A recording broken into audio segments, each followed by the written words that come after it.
اعوذ باللہ من الشیطان الرجیم والسابقون الاولون من المہاجرین والانصار والذین اتبعوہم بإحسان رضی اللہ عنہم ورضوا عنہ۔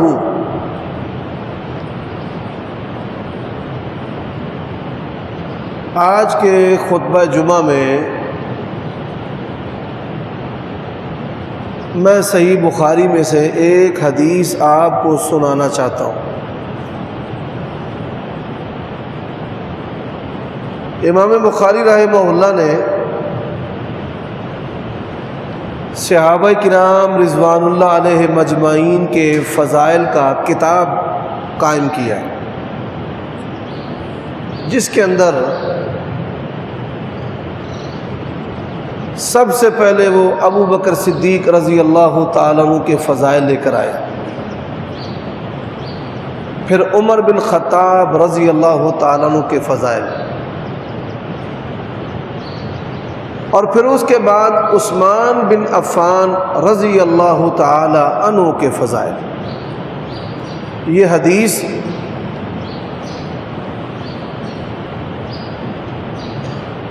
حضرت عمر بن خطاب رضی اللہ تعالیٰ عنہ کی سیرت سے تعلق رکھتی ہے، لیکن عثمان بن عفان رضی اللہ تعالیٰ عنہ کے فضائل میں امام بخاری اس کو لے کر آئے۔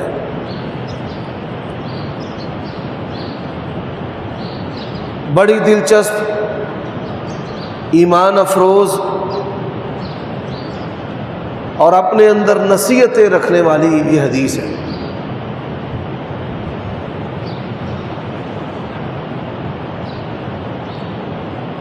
عمر بن خطاب رضی اللہ تعالی عنہ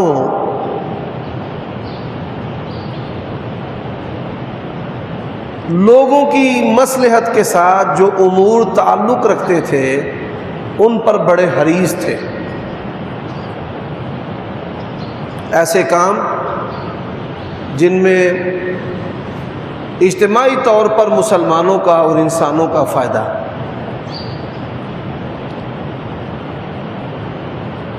اللہ تعالیٰ نے اسلام کو غالب کیا، مسلمانوں کو متمول کیا،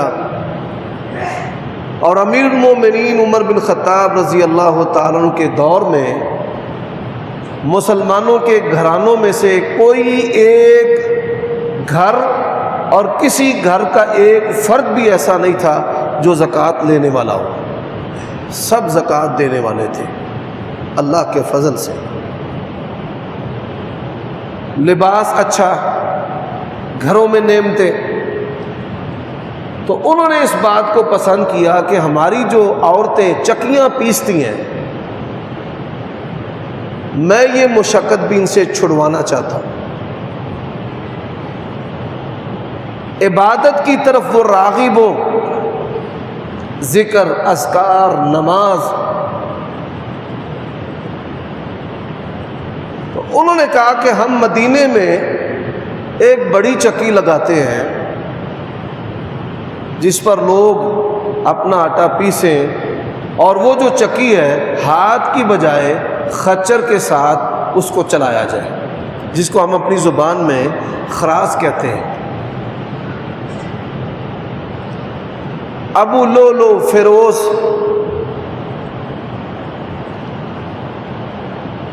مغیرہ بن شعبہ رضی اللہ تعالیٰ عنہ کا یہ غلام تھا، اور یہ چکیاں بناتا تھا، چھوٹی بھی بڑی بھی۔ تو امیر المومنین نے اس کو بلوایا کہ بھائی کوئی بڑی چکی خراس بنا کر دو، ہماری عورتوں کی مشقت ختم ہو جائے، جو آئے گندم پھینکے، جانور چلائے، اور آٹا جو ہے وہ تیار ہو کر باہر نکل آئے۔ اس نے کہا ایسی چکی بنا کر دوں گا کہ دنیا یاد کرے گی۔ عمر بن خطاب رضی اللہ تعالیٰ عنہ خاموش ہو گئے، وہ چلا گیا۔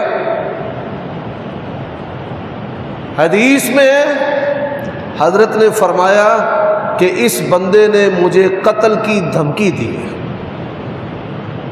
مومن جو ہے اس کی فراست یہ اللہ تبارک و تعالیٰ کی طرف سے ہوتی ہے۔ اللہ تبارک و تعالیٰ نے عمر بن خطاب رضی اللہ تعالیٰ عنہ کو جس طرح دین کا فہم عطا کیا ہے، وہ اپنی مثال آپ تھے۔ انہوں نے یہ کہا کہ یہ جتنے بھی کافر غلام ہیں ان کو مدینے سے باہر نکال دیں، ہماری گھروں کی باتیں اور ہمارے راز، ہمارے ہتھیار، آلات، جنگی قوت جو ہے، اس کی خبریں ہمارے دشمن تک جائیں گی، ان کے ذریعہ جائیں گی۔ اس کی آواز تھوڑی کم کر دیں نوید بھائی۔ حضرت عمر رضی اللہ تعالیٰ عنہ کی یہ غیرت تھی، کوئی کافر جو ہے یہ مسلمان ریاست میں چپڑاسی بھی نہیں ہونا چاہیے، یہ لوگ نقصان پہنچائیں گے۔ عمر بن عاص رضی اللہ تعالیٰ عنہ نے مصر کو فتح کیا، بڑا لمبا خط لکھا امیر المومنین کو کہ یہ بڑی زرخیز زمین ہے، اموال بہت ہے، سونا چاندی بہت ہے، اجناس بہت ہے، لیکن جو اکاؤنٹنٹ اور محاسب ہے وہ ہمارے پاس نہیں ہے جو حساب رکھ سکے، جو لکھ سکے۔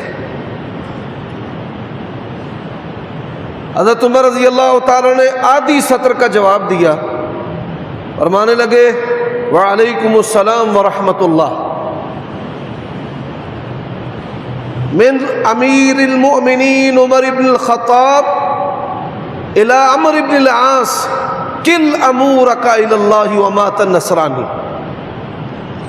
عمر بن خطاب کی طرف سے عمر بن عاص کی طرف، السلام علیکم، اپنے معاملات اللہ کے سپرد کر، اور جو نصرانی ہے سمجھ کے مر گیا ہے۔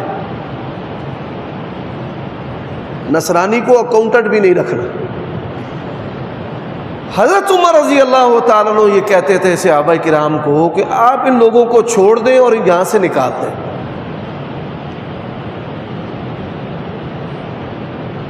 حاکم وقت جو ہے وہ ایسے فیصلے کرتا ہے کہ جس میں انسانوں کی ریاست کی مصلحت ہوتی ہے، اور صحابہ کرام وہ سمجھتے تھے کہ نبی صلی اللہ علیہ وسلم نے اس پر پابندی نہیں لگائی تو اس میں وسعت ہے، یہ انتظامی معاملہ ہے۔ حضرت عمر رضی اللہ تعالیٰ عنہ کی جو نظر تھی وہ فیوچر اور مستقبل پر تھی۔ اسی طرح انہوں نے ایک دوسرا حکم دیا کہ اہل کتاب کی عورتوں کے ساتھ نکاح جائز ہے، میں حرام نہیں کرتا، لیکن ان کے ساتھ نکاح مت کرو اور اولادیں بھی پیدا مت کرو۔ جو بچے پیدا ہوں گے اسلام کے خلاف اور اس کے قائدین کے خلاف، ان بچوں کے دلوں میں پیدائشی نفرت ہوگی، اور پھر آپ دیکھیں کہ ان عورتوں کی اولادوں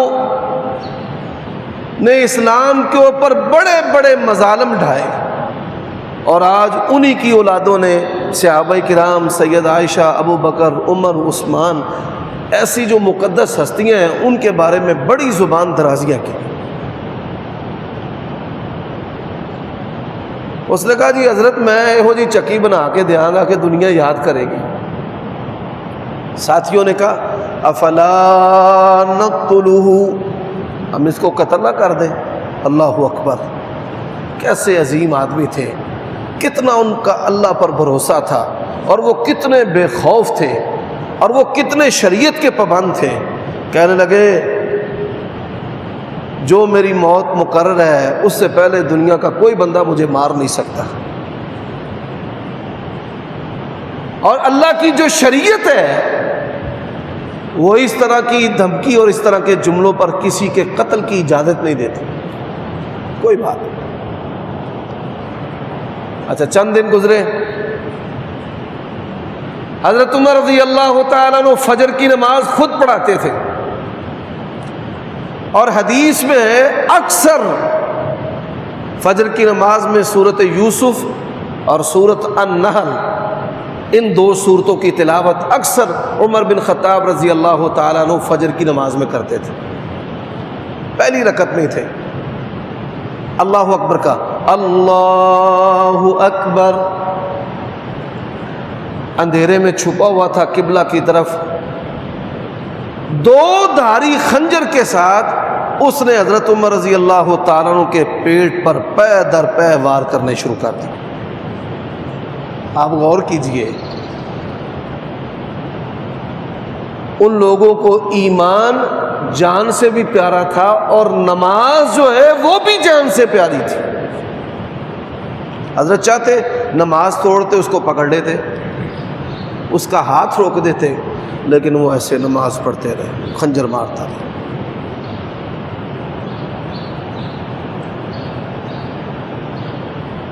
فوارے کی طرح خون نکلا پیٹ میں سے، فوارے کی طرح۔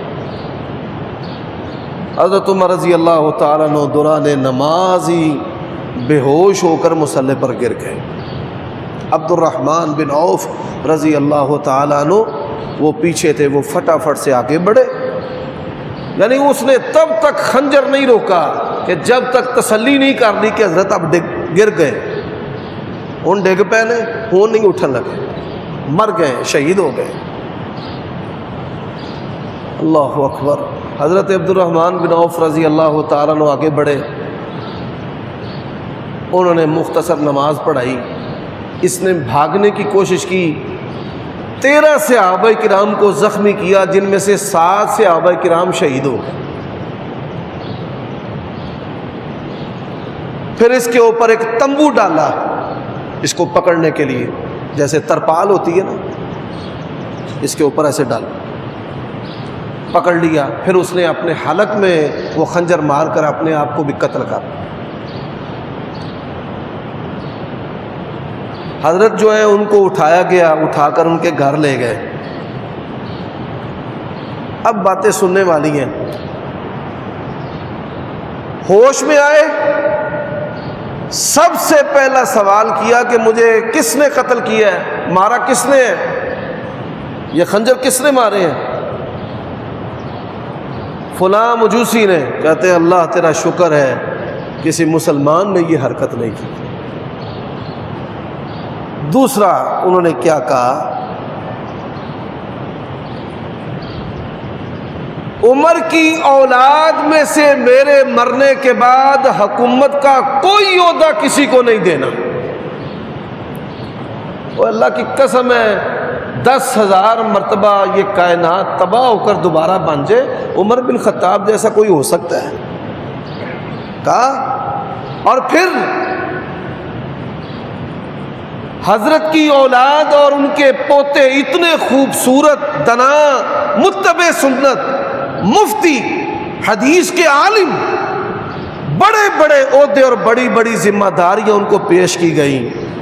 انہوں نے کہا کہ نہیں، ہمارے ابا جی نے منع کیا ہے کہ حکومت کے قریب نہیں آنا۔ یہاں پہ ہر چھوٹا بڑا، ہر مولوی، ہر مذہبی، ہر غیر مذہبی عہدوں کی طرف بھاگتا ہے، بس مجھے دے دو، مجھے دے دو، مجھے دے دو۔ ہمارے اسلاف کا کیا نمونہ ہے؟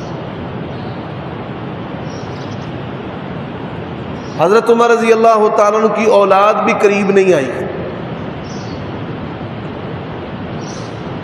عہدوں کے قریب نہیں آئی کہ ہمارے ابا جی سے ہمارے لیے پسند نہیں کرتے تھے۔ اتنے تو لوگ کی جھوٹیاں وسیعتاں بنا لیتے ہیں نا کہ بے نظیر وصیت کر دیجیے۔ انہوں نے کہا تیسری بات، فرمانے لگے